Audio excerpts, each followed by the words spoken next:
بسم الله الرحمن الرحيم. الحمد لله رب العالمين، وصلى الله وسلم وبارك على سيد الأولين والآخرين وإمام المتقين وحجة الله على الخلق أجمعين، سيدنا محمد وآله وصحبه والتابعين. السادة الكرام، سلام الله عليكم ورحمته وبركاته. في هذه البلدة الطيبة نلتقي، وفي بيت من بيوت الله جل وعلا.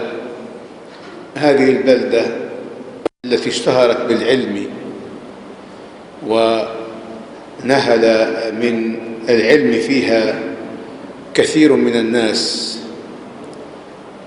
وحفظ القرآن في هذا المكان كثير من الناس ممن حملوا مشاعل العلم والدعوة.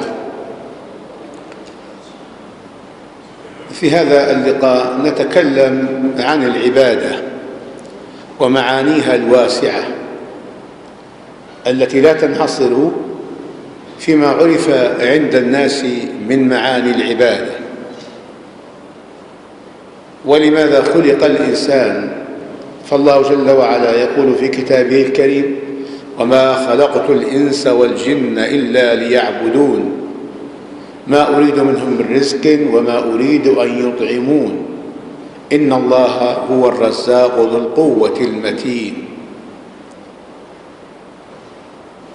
فالله تعالى لم يخلقنا لشيء إلا لعبادته، لم يخلقنا ليستكثر بنا من قلة ولا ليستقوي بنا من ضعف ولا يستنصر بنا على غيرنا ولا لنعود عليه بالغنى، فالله هو الغني ونحن الفقراء. خلقنا فقط لنعبده. والعبادة تعني تعظيم المعبود، أن نعظم المعبود. والله سبحانه وتعالى هو أعظم من يعظم وأولى من يعبد، فهو الذي خلقنا وخلق الكون من حولنا وسخره لنا، ومن علينا بعد الخلق بنعمة الإسلام، بمنة الإسلام، وهي أعظم منة يجدها الإنسان، أعظم منة يفوز بها الإنسان في هذه الحياة، لأن ثمرة الإسلام النجاة من النار والفوز بالجنة، وذلك هو الكسب العظيم الذي لا كسب أعظم منه. فإذا نظر الإنسان إلى ما بعد الحياة من حياة دائمة لا نهاية لها، إما في نعيم وإما في عذاب، إما في جنة وإما في نار. فأما الذين سعدوا ففي الجنة خالدين فيها ما دامت السماوات والأرض إلا ما شاء ربك عطاء غير مجدوذ. ثم قال عن الطرف الآخر: من شقى ففي النار خالدين فيها ما دامت السماوات والأرض إلا ما شاء ربك.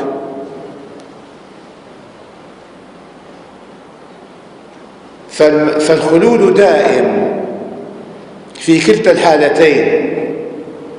فإذا أنقذك الله تعالى من الخلود في النار خلودا لا نهاية له، أحقابا متعاقبة وأزمانا متتالية لا تحصى ولا تعد، بقاء سرمديا، إذا عرفت ذلك المصير لأهل النار وما فيها، وأنها اللحظة الواحدة فيها الثانية الواحدة فيها تساوي نار الدنيا 1000 مرة وأكثر ويزيد، فكيف إذا كان الخلود فيها باقيا لا ينتهي؟ فإذا أنقذك الله تعالى بالإسلام من هذا العذاب الدائم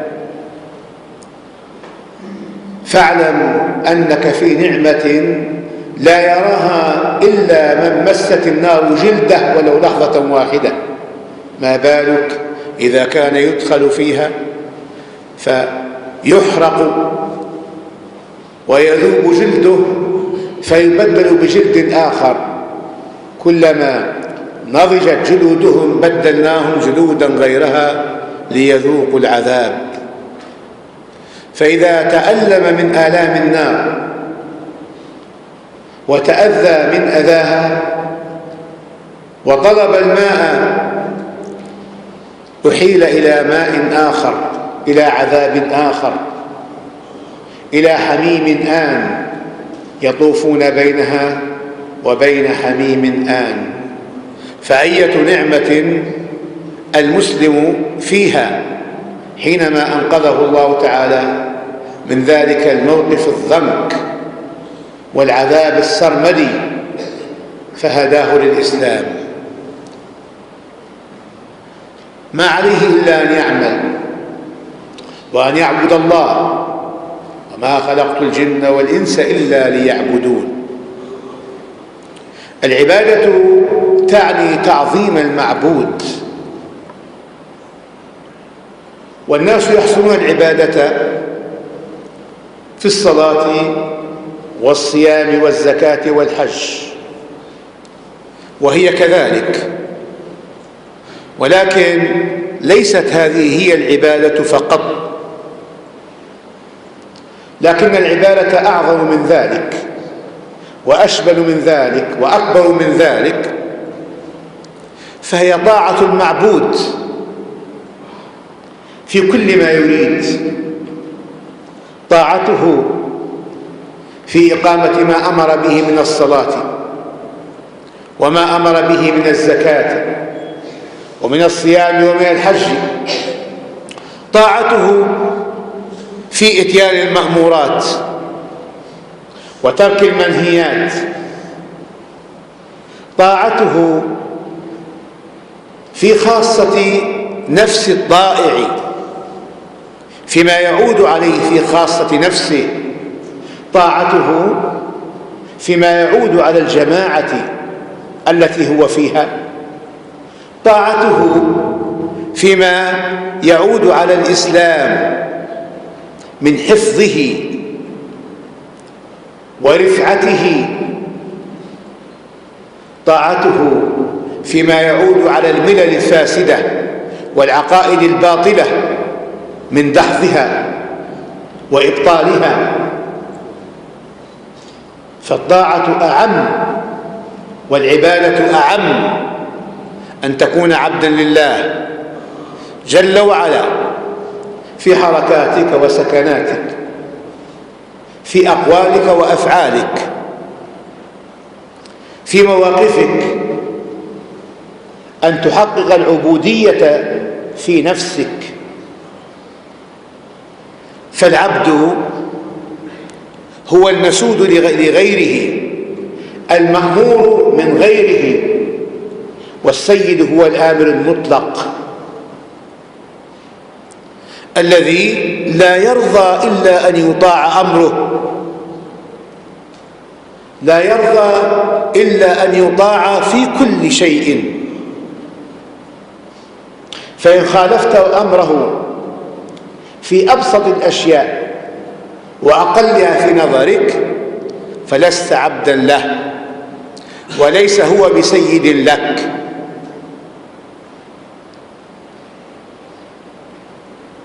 فأوامر الله تعالى للإنسان في خاصة نفسه كثيرة،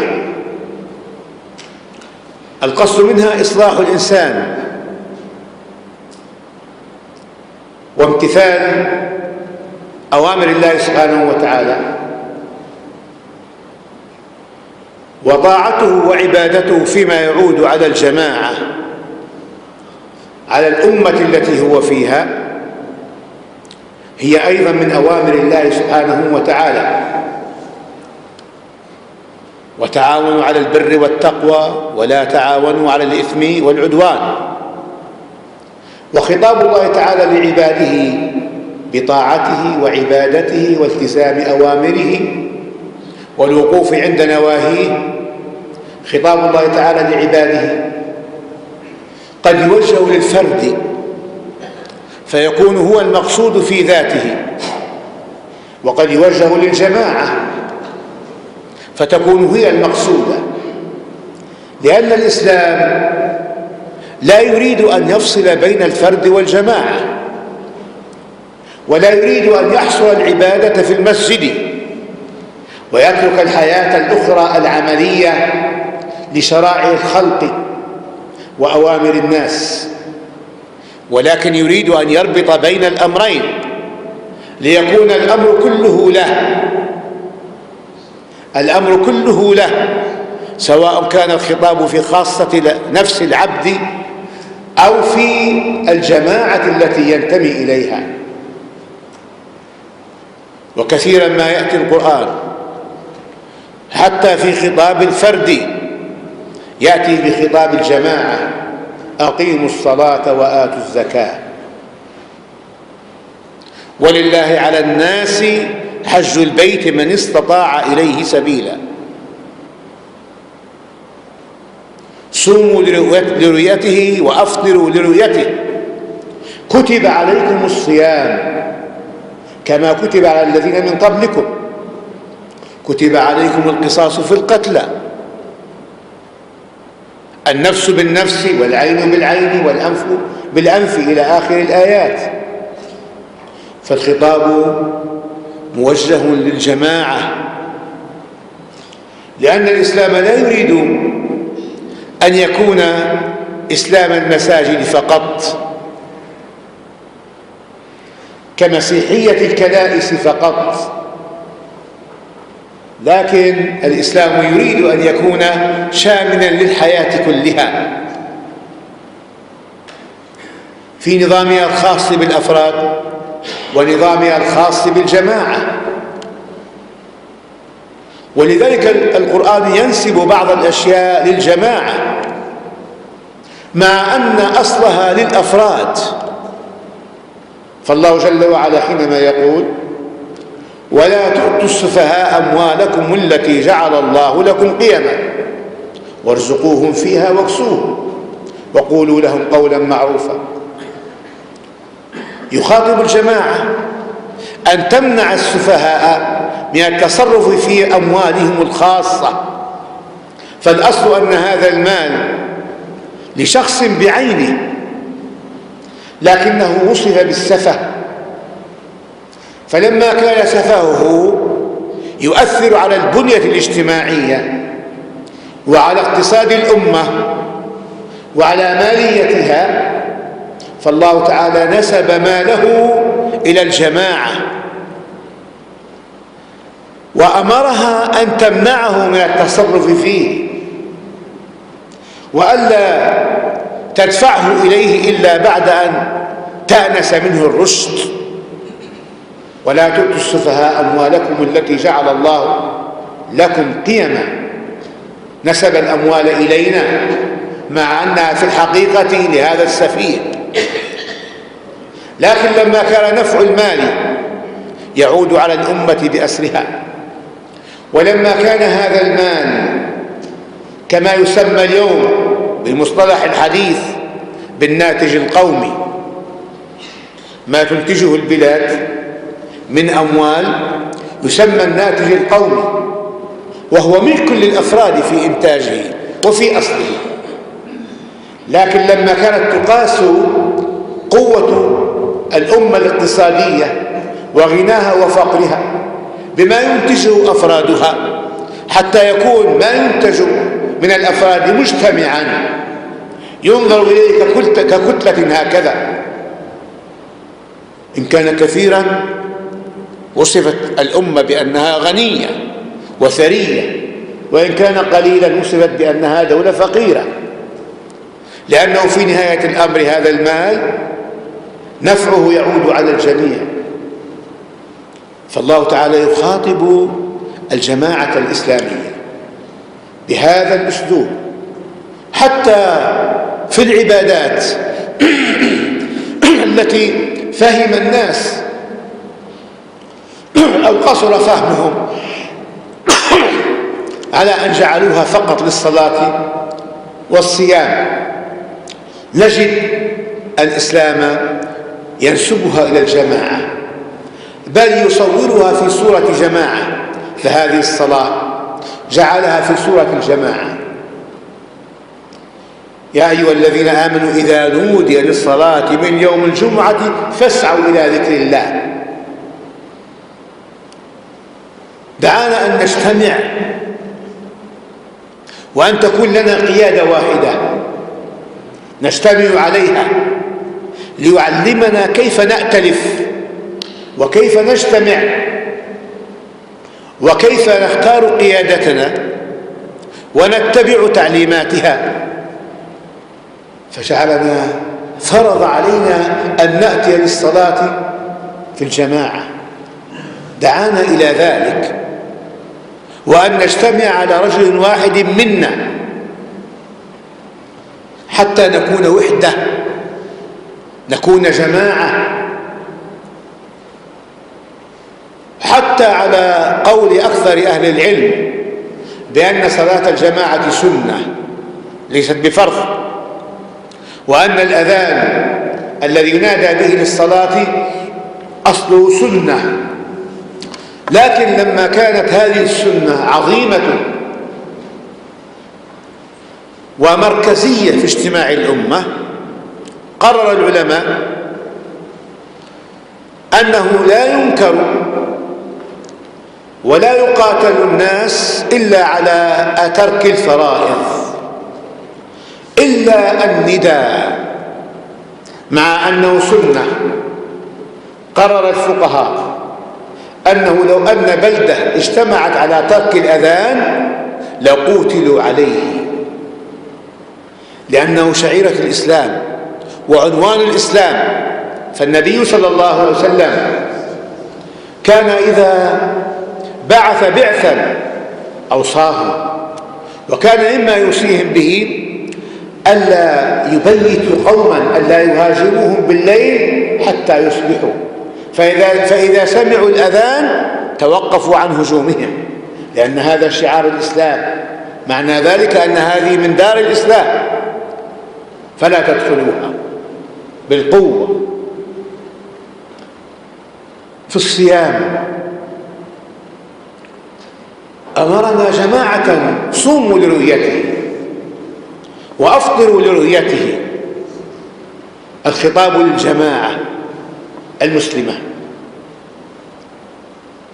نفطر في وقت واحد، نصوم في وقت واحد. في الحج جعله وقتا لاجتماع الأمة، للقائها، لتجمعها الأكبر. الزكاة جعلها فريضة، وأوجب على ولي الأمر أن يجمعها: خذ من أموالهم صدقة تطهرهم وتزكيهم بها. أوجب على ولي الأمر أن يجمعها وأن يفرقها بين مستحقيها بمعرفته على منهاج الكتاب الكريم: إنما الصدقات للفقراء والمساكين إلى آخر الآيات. فحتى العبادة نقلت من الناحية الفردية إلى ناحية الجماعة. ما بالك بالقوانين؟ هذه العبادة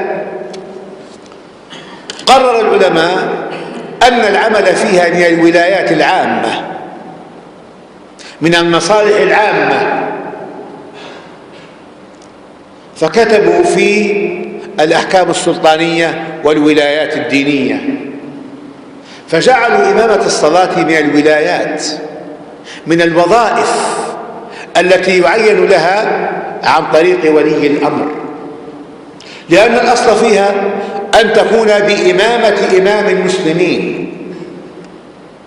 لو أمكن جمعهم في مكان واحد لصلوا بإمامة إمام المسلمين، لكن لما اتسعت الرقعة أوكل إمام المسلمين حاكم المسلمين إمامة الناس في مدنهم وقراهم إلى من ينوب عنه، فهي من الولايات الدينية.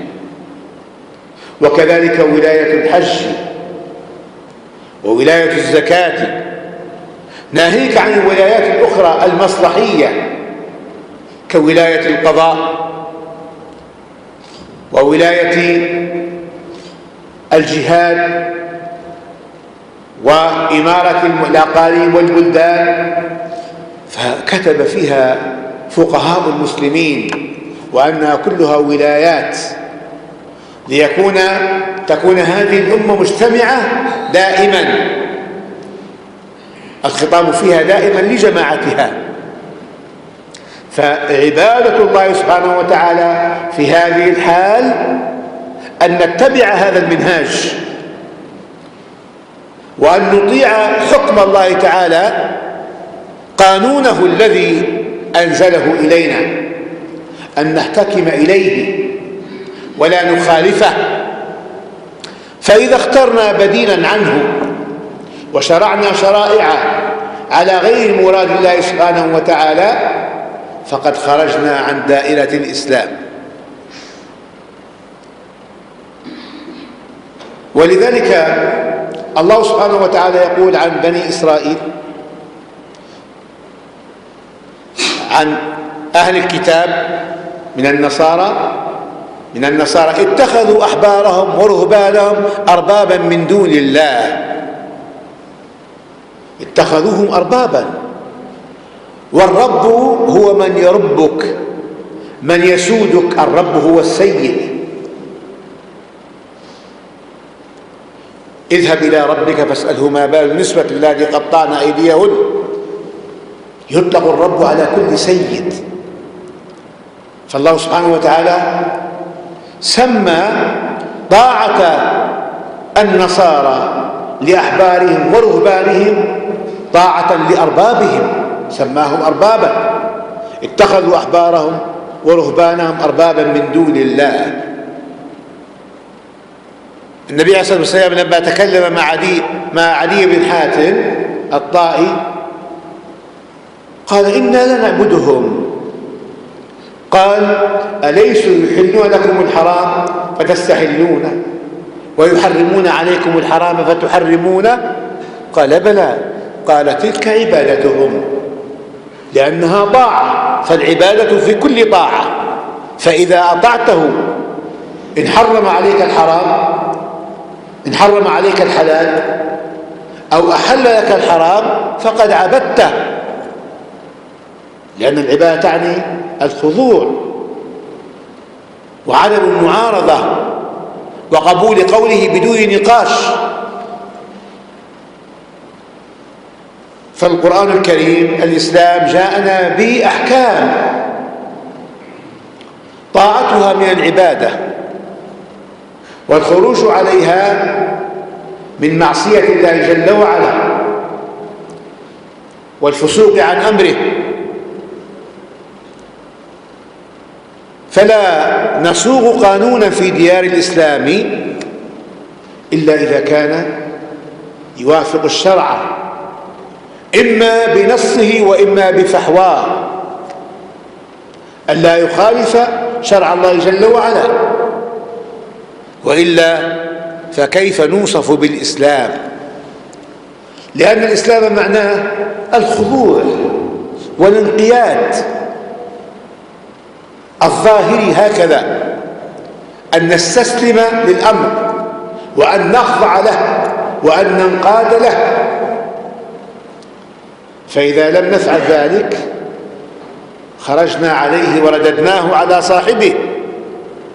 وكيف نرد على الله تعالى أحكامه؟ الخطاب دائما للجماعة. الله سبحانه وتعالى تكلم عن اليهود، وعاقبهم بمعصيته وعدم التزام أحكامه وقوانينه، فقال عنهم: فبما نقضهم ميثاقهم وأخذهم الربا وقد نهوا عنه وأكلهم أموال الناس بالباطل.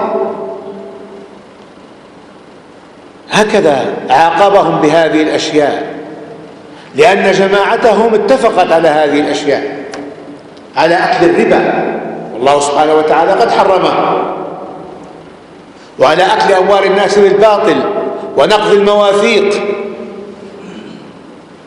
فردوا على الله حكمه ونقضوا أمره، فحل عليهم غضبه وعقابه. فكل من فعل ذلك ورد أوامر الله سبحانه وتعالى وشرع من دون الله تعالى أحكاما تنقض أحكامه أو تخالف أصولها وقواعدها، فهو عاص لله جل وعلا. فالمعصية ليست فقط بترك العبادة، ولكن بالخروج عن أوامر الله جل وعلا في الأحكام والمعاملات، في الحلال وفي الحرام. فالعبادة مفهومها أشمل وأوسع وأكمل، وعلى ذلك فلا ينبغي للأمة المسلمة أن تقع فيما وقع فيه غيرها من الأمم، فتنتقي من طاعات الله سبحانه وتعالى أشياء معينة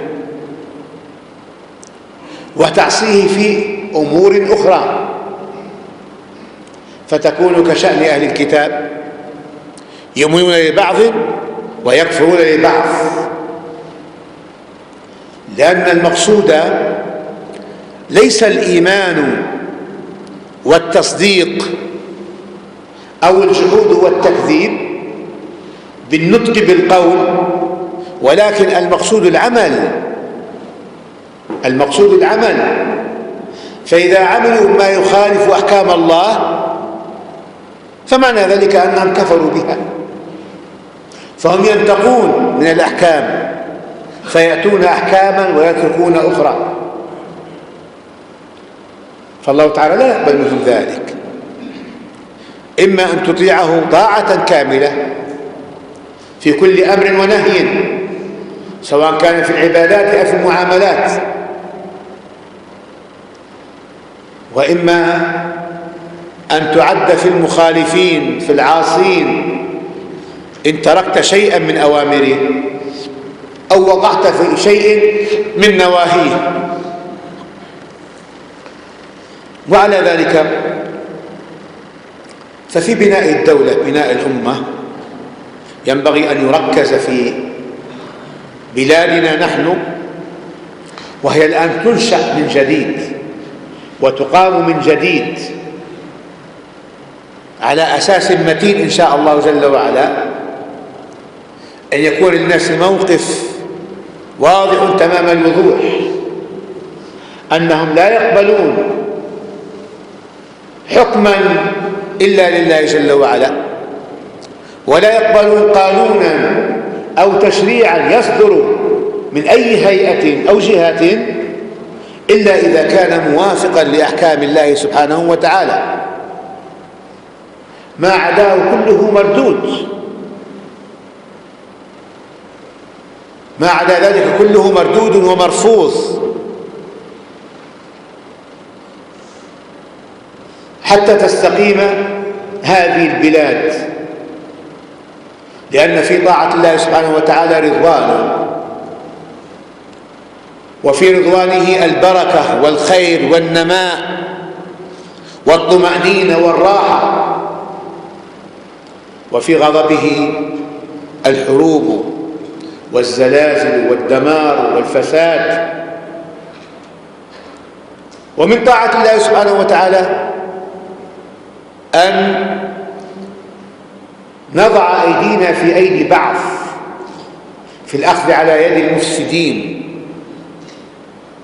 وإصلاح حال المارقين، نتعاون على البر والتقوى، أن نكون إيجابيين، كل منا يعمل بقدر ما يستطيع،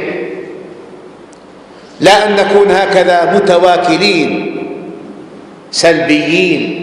فالمسلم لا يكون سلبيا، المسلم أبدا السلبية لا تحوم حوله ولا تكون صفة من أوصافه. المسلم عمل، جهد. أقيموا الصلاة معناها عمل، آتوا الزكاة معناها عمل، أنفقوا معناها عمل، أطيعوا معناها عمل، انتهوا معناها عمل، قاتلوا معناها عمل. فالمسلم لا يكون إلا عمليا إيجابيا حركيا، لا يعرف التواني ولا التكاسل.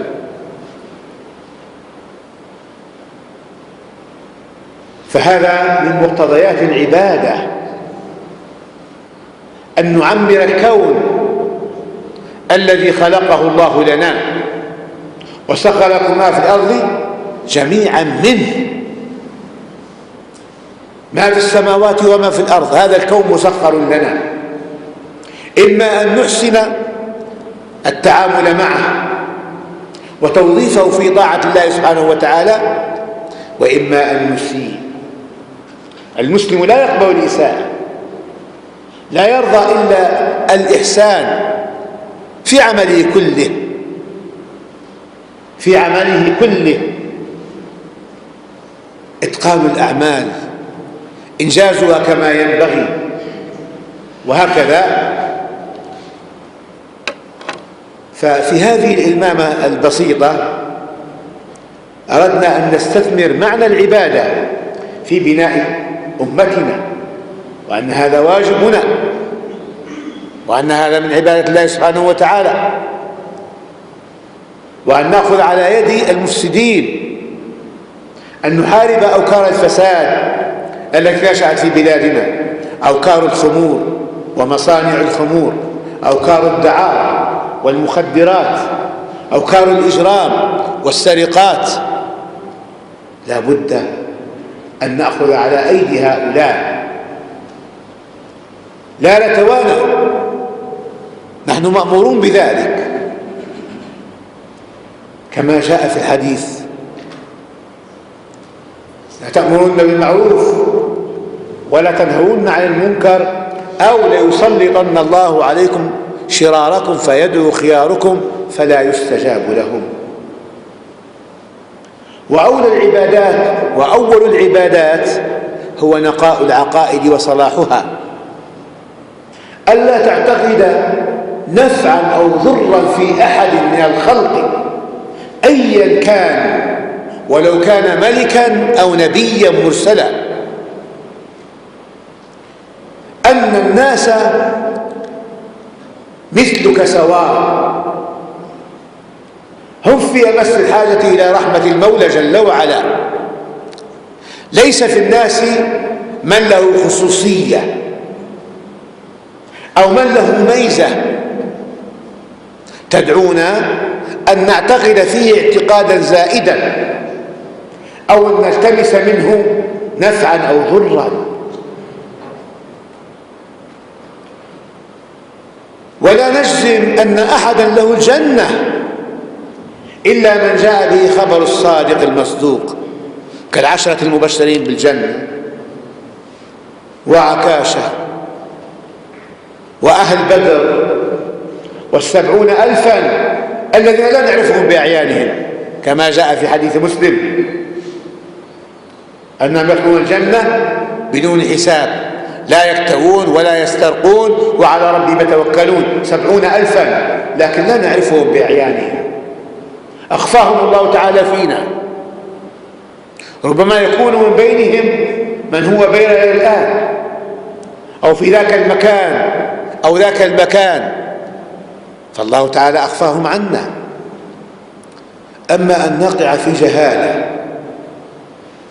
ونؤسس عقيدتنا على باطل، فنعتقد أن فلانا ينفع أو أن فلان يضر أو أن فلان يستشفى به أو يستشفع به عند الله. لا تدري هذا الذي تستشفي به أفي الجنة هو أم في النار، الله أعلم بحاله. أو هذا الذي تستشفع به أفي الجنة هو أم في النار. لا تستطيع أن تعلم ذلك إلا من خبر الصادق، وخبر الصادق جاء بأشياء معينة لا نتجاوزها، بل إن الأموات هم أشد حاجة إلينا إلى دعائنا. ولذلك النبي عليه الصلاة والسلام أرشدنا أن ندعو لهم لا أن نسأل الشفاعة منهم. سلام عليكم دار قوم، هذا ما نقول لكل ميت مقبور، سلام عليكم دار قوم من المؤمنين، أنتم السابقون ونحن اللاحقون. وندعو لهم لأنهم انقطعت منهم الأعمال، فلا زيادة في أعمالهم بعد الموت إلا بثلاثة أشياء جاء بها النص الصحيح المقطوع بصحته: إذا مات ابن آدم انقطع عمله إلا من ثلاث: ولد صالح يدعو له، أو صدقة جارية، أو علم ينتفع به. ما عدا ذلك لا ينفعه شيء، بل نحن الذين نشفع لهم عند الله بالدعاء لعل الله تعالى يقبل دعاءنا فيعفو عنهم، فهم في أمس الحاجة. ما من أحد غادر هذه الدنيا ودخل القبر وإن كان عابدا منذ نعومة أظفاره حتى موته لا ترك القيام ليلة ولا الصيام يوما ولا قال كلمة تؤخذ عليه ولا قصر في عمل ولا أمسك شيئا من ماله، كل ما يأتيه يعطيه، ولا نظر نظرة ولا سمع كلاما، كلمة واحدة لا يقبلها الله جل وعلا إلا وهو في الخطر، في حاجة إلى دعائنا له. هذا الصديق رضي الله عنه من بعده من أفضل منه بإجماع الأمة بعد نبينا عليه الصلاة والسلام؟ يقول: ما آمنوا مكر الله ولو كانت إحدى رجلاي في الجنة. ما آمنوا مكر الله. هكذا عمر يقول: ويح عمر، ليتني خرجت منها كفافا لا لي ولا علي، ليتني لم تلدني أمي. هذا عمر الفاروق، فرق الله به بين الحق والباطل، أعطاه النبي صلى الله عليه وسلم هذا الوسام، هذا اللقب الفاروق. اللهم انصر الإسلام بأحد العمرين، فإذا به الفاروق. ومع ذلك يقول: ليتني خرجت منها كفافا لا لي ولا علي. فكيف نظن بمخلوق أيها السادة أيها المؤمنون أنه ينفع أو يضر؟ لو بعث هؤلاء الذين في القبور لقالوا: لا تسألونا، لا تلجوا إلينا، ادعوا لنا،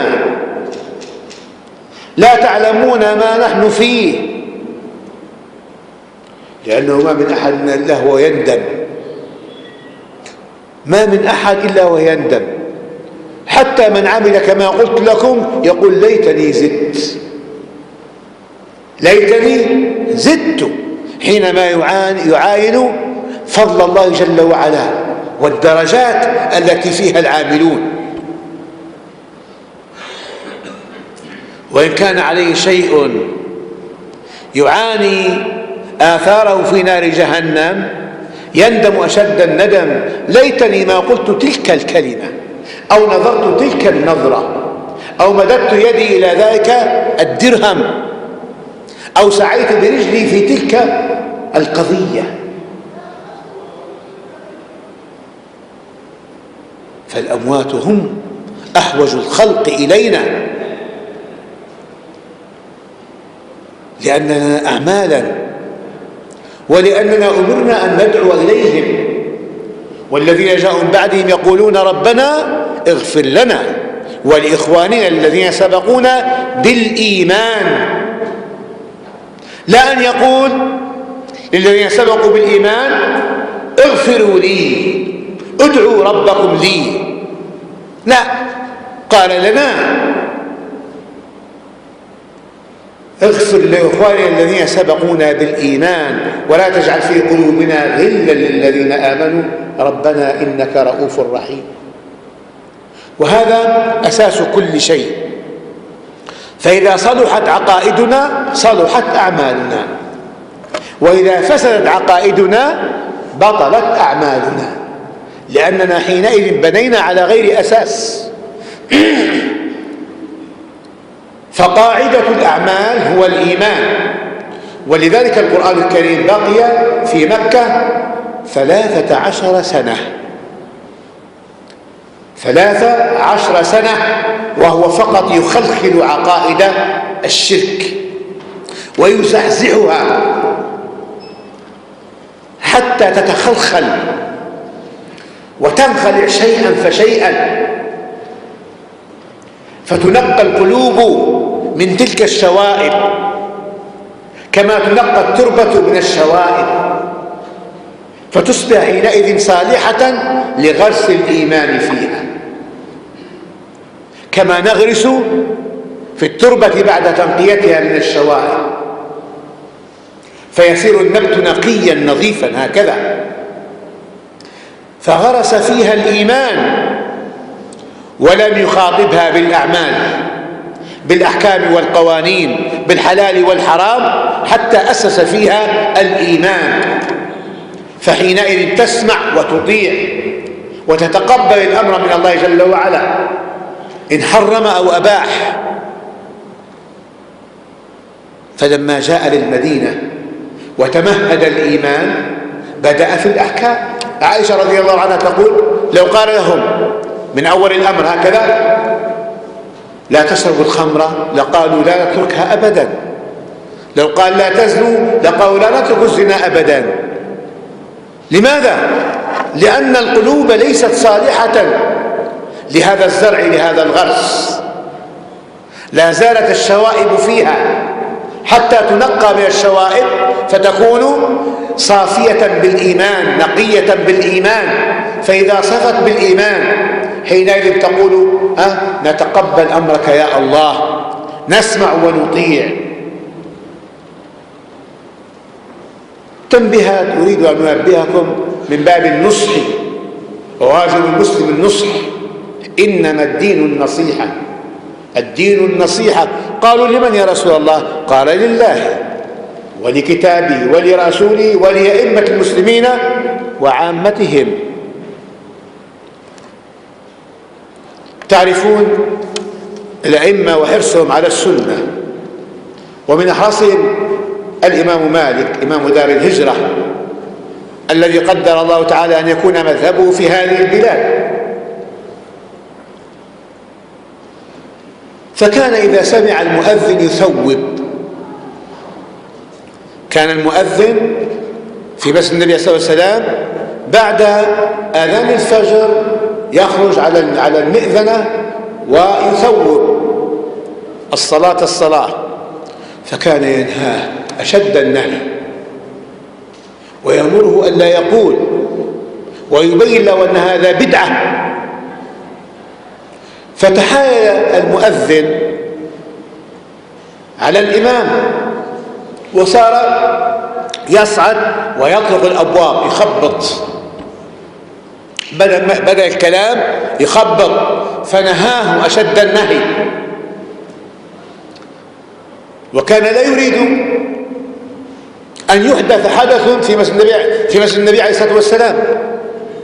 جاء عبد الرحمن بن مهدي وهو من أهل العلم الكبار، من أهل الحديث المعروفين، جاء إلى مسجد المدينة، مسجد النبي عليه الصلاة والسلام، وكان اليوم صائفا حر، فخلع رداءه أو عباءته ووضعها أمامه. فالإمام مالك رضي الله عنه نظر إلى هذه المسألة ونادى على الحرس، قال خذوا هذا. قالوا هذا عبد الرحمن بن مهدي. قال خذوه، لا نريد أن يحدث أحد حدثا في مسجدنا هذا، ربما يتخذه الناس بعدين عادة يضعون ملابسهم أمامهم. فهذا حرصهم على السنة، وبالتالي كانوا ينكرون التثويب أيما إنكار، والتثويب لا يشرع إلا في أذان صلاة الصبح. الصلاة خير من النوم، في غير ذلك لا. فأنا أنصحكم أن تلتزموا السنة. أيضا يعني وجدت عندكم التسميع، وهو أن المؤذن يردد بعد الإمام الله أكبر. إذا قال الإمام سمع الله لمن حمده يقول المؤذن سمع الله لمن حمده. هذا أيضا لا يشرع إلا للحاجة. فلما كان النبي عليه الصلاة والسلام في مرضه واشتد به المرض وقال مروا أبا بكر يصلي بالناس، فصلى أبو بكر بالناس، وجد النبي عليه الصلاة والسلام في نفسه خفة، فخرج هكذا يهادي بين اثنين، ثم شعر أبو بكر بقدوم النبي عليه الصلاة والسلام فتأخر وتقدم النبي، فكان النبي صلى الله عليه وسلم صوته خافض مريض، فكان الناس في حاجة لمن يسمعهم تكبيرة، فصار أبو بكر رضي الله عنه يكبر بتكبير النبي عليه الصلاة والسلام ليسمع الناس. كان في واقعة محددة دعت إليها الحاجة، بعد ذلك لم يكن هناك تسميع، لم يكن هناك تسميع. كل هذا يعني التزام السنة. فالأولى بنا جميعا أن نلتزم السنة. فالبدع قد تكون بدعة كبيرة وقد تكون صغيرة، ولكن الدين اللي هي العبادة ليس فيها بدعة حسنة. ما قسمه العلماء كالعز بن عبد السلام وتلميذه القرافي من تقسيم البدعة على 5 أنواع، على الأحكام الشرعية ال5، أنها قد تكون واجبة وقد تكون حرام وقد تكون مندوبة أو مكروهة أو مباحة. هذا يجري في سنن المصالح، في بدع المصالح. ندير جمعيات، هذا من المصالح، بدعة ما كانش في جمعيات. ندير كذا، هذه من المصالح، جمعيات خيرية. لكن في العبادة ليس هناك بدعة حسنة، لأننا كفينا كفانا صاحب الشرع.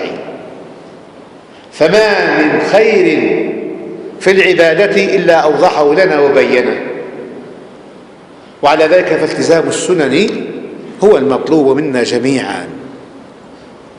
اللهم اهدنا فيمن هديت، بارك لنا ربنا فيما أعطيت، واصرف عنا شر ما قضيت. اللهم أخرج بلادنا من الأزمات التي هي فيها، وأصلح أحوالنا، واجعل إمامتنا في من خافك واتقاك وعمل برضاك، واجمعنا على طاعتك وعلى العمل بكتابك، وأن لا يكون لنا قانون ولا شرع إلا ما جاء به كتابك وسنة نبيك صلى الله عليه وسلم. وبارك الله فيكم، وسلام الله عليكم ورحمته وبركاته.